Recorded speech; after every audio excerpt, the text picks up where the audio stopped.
સિંધુ ખીણની સભ્યતાની જે લિપિ હતી એના વિશે અને એની ભાષા વિશે ઓલરેડી મેં એક બે વિડીયો બનાવેલા છે.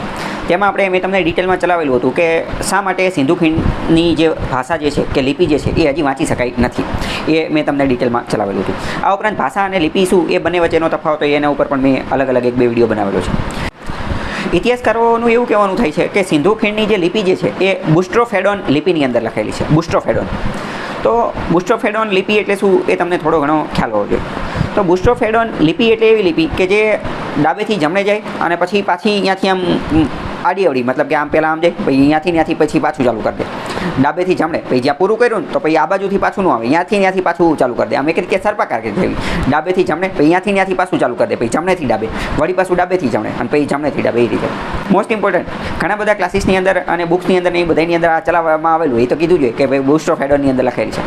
પણ મોસ્ટ ઇમ્પોર્ટન્ટ પ્રશ્ન એ છે, તમને ખબર કેમ પડી કે આ પહેલાં ડાબેથી જમણે જાય છે અને પછી અહીંયાથી જમણેથી ડાબે આવી જાય છે, અહીંયાથી નીચે ઉતરી જાય છે? એ ખબર કેમ પડી? કારણ કે હજી લિપિ વાંચી શકાય નથી.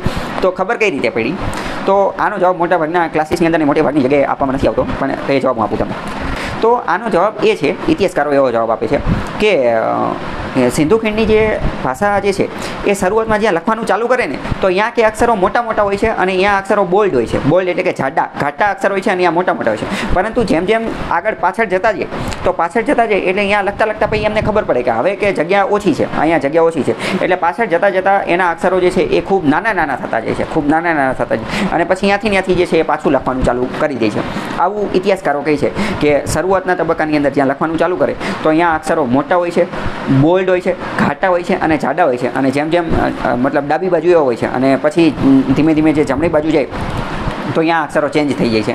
આવો એક તર્ક જે છે એ લોકો આપે છે. બાકી અમુક જે લિપિ હોય તો એ ડાબેથી જમણે ચાલતી હોય અને અમુક જે છે એ જમણેથી ડાબે ચાલતી હોય. ડાબેથી જમણે જે લિપિ ચાલતી હોય એ આપણે સમજીએ તો એને LTR કહેવાય. LTR, left to right script. Left to right script. તો ડાબેથી જમણે જે ચાલતી હોય તો આપણી ગુજરાતી લિપિ જે છે એ જ રીતે ચાલે છે.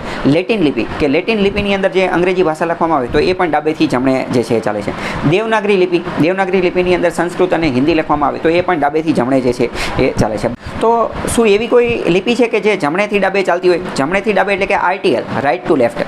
તો જમણેથી ડાબે ચાલતી હોય તો એવી પણ અમુક લિપિ છે. ઉર્દૂ જે ભાષાની અંદર લખવામાં આવે, જેમ કે અરેબિક ભાષા, પછી હિબ્રુ ભાષા. અરેબિક અને હિબ્રુ ભાષા જે છે એ કઈ રીતે? તો કે જમણેથી ડાબે લખવામાં આવે છે. તો બીજી વાત કરીએ કે આ બુસ્ટ્રોફેડોન જે છે, બુસ્ટ્રોફેડોન લિપિની અંદર લખાયેલા હોય તો એના કોઈ ઉદાહરણ છે? તો બુસ્ટ્રોફેડોનના ઉદાહરણ છે એક તો સિંધુ ખીણની અંદર જે ભાષા લિપિ મળેલી છે અથવા સિંધુ ખીણના જે સીલ મળેલા છે એ